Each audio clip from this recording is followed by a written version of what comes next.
আসসালামু আলাইকুম। ওয়েব বিডির পক্ষ থেকে আপনাদের সকলকে স্বাগত। তো এর আগে আমরা সিএসএস করেছিলাম ফন্টের, এর আগে ট্যাক্স এবং ফন্টের কিছু জিনিস নিয়ে আলোচনা করেছিলাম। তো আজকে ফন্টের আরও কিছু বিস্তারিত আলোচনা করব। তো ভিডিওটা মনোযোগ সহকারে দেখবেন। তো আশা করি মনোযোগ সহকারে দেখলে আপনারা জিনিসটা খুব তাড়াতাড়ি শিখতে পারবেন। তো আমি আমার পেজটাকে রিফ্রেশ করে নিই। তো দেখেন আমাদের বর্তমান পেজটি এরকম আছে। তো আমরা সিএসএস যেহেতু কিছুই করিনি, তো আমরা শুরু করছি। তো আমি ফন্ট ফ্যামিলি প্রথমে দেব, ফন্ট ফ্যামিলি ক্লোন দিব। ফন্ট ফ্যামিলি আমরা এরিয়াল দিতে পারি। তো দেখি আমরা আমাদের ব্রাউজারকে রিফ্রেশ করে দেখি কী হয়। তো আমাদের এরকম ছিল। তো আমরা যদি এটাকে রিফ্রেশ করি তো দেখব যে আমাদের ফন্ট ফ্যামিলিটা এরিয়াল হয়ে গেছে। তো এর আগে যেই ফন্ট ছিল ওটা ছিল ডিফল্টভাবে সিএসএস কিছু ডিফল্টভাবে কোনো কিছু ফন্ট নিয়ে নেয়।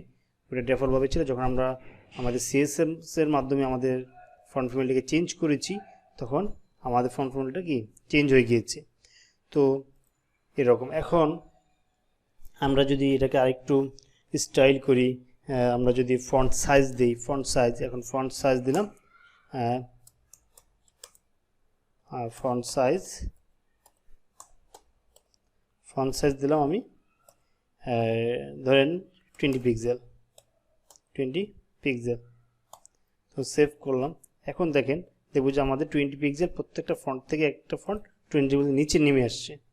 আমরা রিফ্রেশ দিয়ে দেখব যে একটা ফন্ট থেকে একটা ফন্ট 20 পিক্সেল নেমে আসছে। এখানে আমরা 20 পিক্সেলও দিতে পারি, অথবা এখানে চাইলে আমরা পিক্সেল না দিয়ে যদি আমরা ইএম ব্যবহার করি, 2em, তো সেক্ষেত্রেও সেম।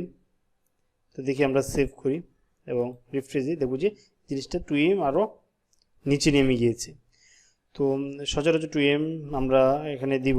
যেমন আমরা ফন্ট সাইজ বাদ দিয়ে দিই জিনিস দেখানোর জন্য, বোঝানোর জন্য। দেখেন এখন যদি আমরা রিফ্রেশ দেব ব্রাউজারটাকে, এতটুকু পেয়েছি। আমরা যদি 1em দিই সেম ব্রাউজারই আমাদের এতটুকু পাবে। তো 1em দিয়ে যদি আমরা সেভ দিই দেখব যে আমাদের ব্রাউজারটা তেমন কোনো পরিবর্তন হচ্ছে না। হ্যাঁ, পরিবর্তন না হওয়ার একটি কারণ হচ্ছে যে সিএসএস এবং এইচটিএমএল যখন আমরা কোডিং করি, যখন আমরা কোনো ফন্ট সাইজ নির্ধারণ করে না দিই তখন ব্রাউজার ডিফল্টভাবে একটা ফন্ট সাইজ নিয়ে নেয়, সেটা হচ্ছে 1em। তো এই জন্য আমাদের এটা কি কোনো পরিবর্তন হয়নি। তো আমরা যদি এখন 1em এর পরিবর্তে, আমরা তো 2 দিয়েছিলাম এর আগে, 1em এর পরিবর্তে যদি 1.5 দিই তো দেখবেন যে আমার অনেকটা পরিবর্তন হয়েছে। তো আমরা রিফ্রেশ করলে, আমাদের পেজটাকে রিফ্রেশ করে দেখব যে সেভ হয়নি মনে হয়।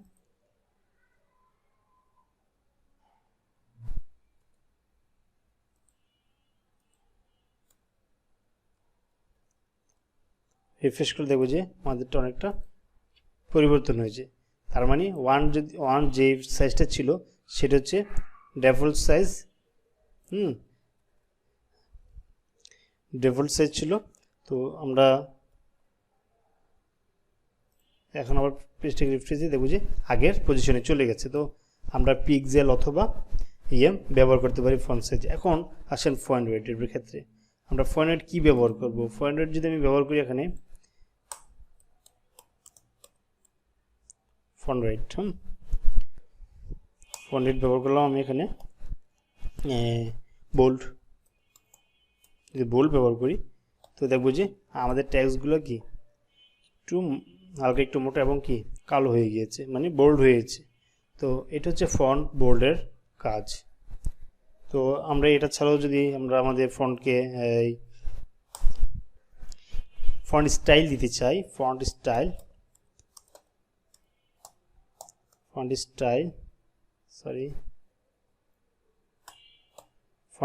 দিই। ফন্ট স্টাইল যদি আমরা দিই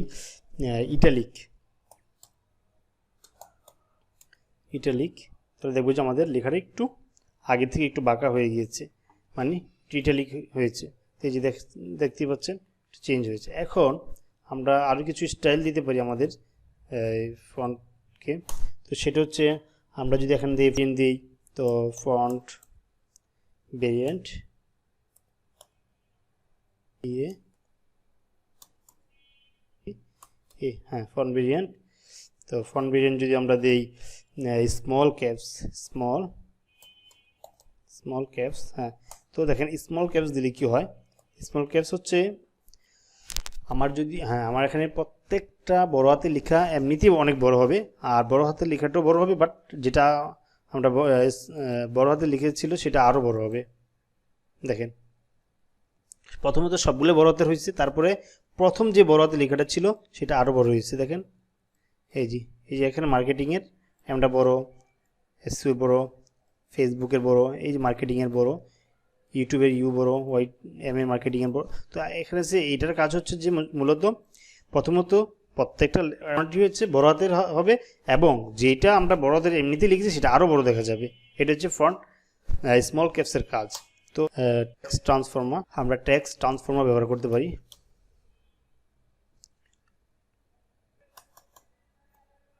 তো আমরা যদি টেক্সট ট্রান্সফর্মার ব্যবহার করি,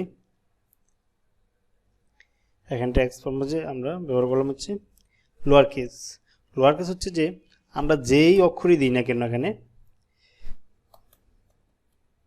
লোয়ার কেস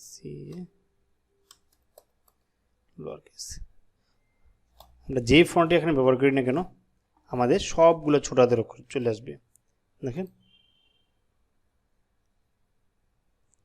লোয়ার কেস। তো এই লোয়ার কেস দেওয়ার আগে আমাদের আগের এটা উঠাই দিতে হবে, যেটা উঠাই দিতে হবে। এখন যদি আমি সেভ দিই তাহলে দেখব যে সবগুলো ছোট হাতের লেখা। দেখেন আমি কিন্তু আমাদের HTML-এ আমি আই বড় হাতে লিখেছিলাম, পি বড় হাতে, ডি বড় হাতে, কিন্তু আমাদের এখানে কিন্তু কি আই ছোট হাতে, আমি যেই অক্ষরই লিখি না কেন সব কিন্তু লোয়ার কেস চলে আসছে। তো এখানে যদি লোয়ার কেসের পরিবর্তে যদি আমি আপার কেস ব্যবহার করি, আপার কেস ব্যবহার করি, কি হয় দেখেন সবগুলো আমার বড় হাতে লেখা। আপার কেস হচ্ছে সবগুলো বড় হাতের, আর ওই সময় কিন্তু আমরা যেই স্মল ক্যাপসটা ব্যবহার করেছিলাম, স্মল ক্যাপস ওটা হচ্ছে গিয়ে আপনার প্রত্যেকটা বড় হাতের হবে, বাট যেটা বড় হাতের ছিল সেটা আরও বড় দেখা যাবে। এটা হচ্ছে গিয়ে স্মল ক্যাপস। অনেক সময় আমরা এই জিনিসগুলো কিন্তু গুলায় ফেলি। তো এই জন্য আমাদেরকে যে স্মল ক্যাপস হচ্ছে যে সকলগুলো বড় হাতের হবে, বাট যেটা বড় হাতের ছিল ওই HTML-টাকে ওইটা আরও বড় দেখাবে, আর ছোট হাতেরগুলো বড় হাতে দেখাবে, বড় হাতেরগুলো যেটা আছে এটা আরও বড় দেখাবে। এটা হচ্ছে স্মল ক্যাপসের কাজ। আর লোয়ার কেসের কাজ হচ্ছে যে সবগুলো আমাদের ফন্ট ছোট হাতে দেখাবে, এবং আপার কেস হচ্ছে সবগুলো ফন্ট আমাদের বড় হাতে দেখাবে। তো এটা ছাড়া আমরা লাইন হাইট, প্রত্যেকটা দেখেন এই একটার থেকে একটা লাইন হাইট কতটুকু হবে এটা যদি আমরা দিই, এটাও দেওয়া যায়। লাইন হাইট দিতে পারি আমরা এখানে, দেখি এখানে লাইন হাইট দিলাম,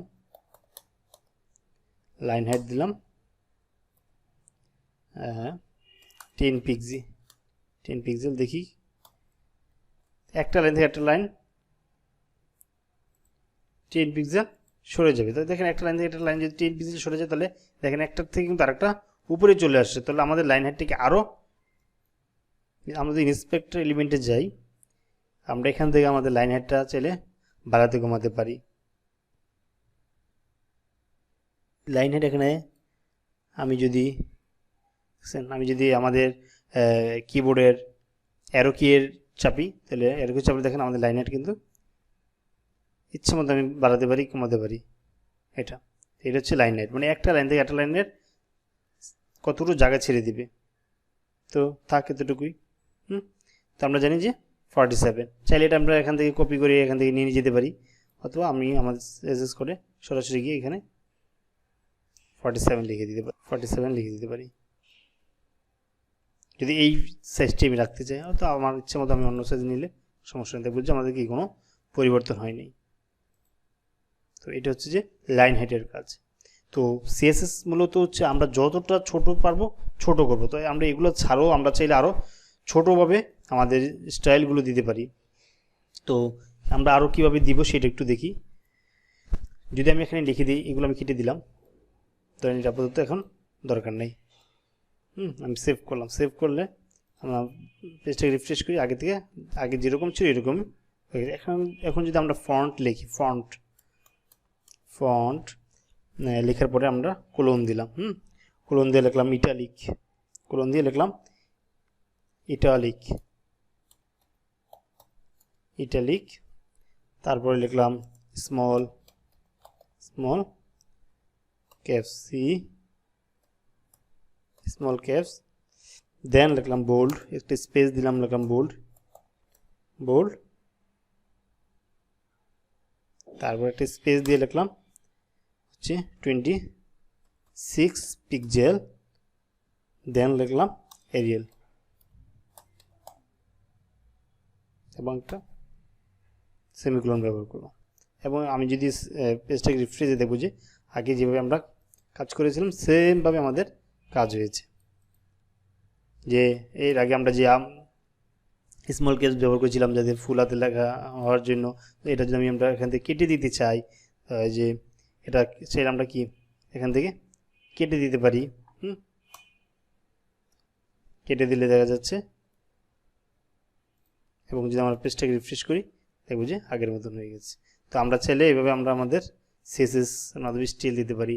তো আরও অনেক স্টাইল আছে, সেগুলো আমরা চাইলে আমরা দিতে পারি। তো এই পর্যায়ে আজকে এতটুকুই থাক। যারা আমাদের চ্যানেলে নতুন অবশ্যই আমার চ্যানেলটাকে সাবস্ক্রাইব করবে এবং লাইক কমেন্টস করবেন। ধন্যবাদ সকলকে।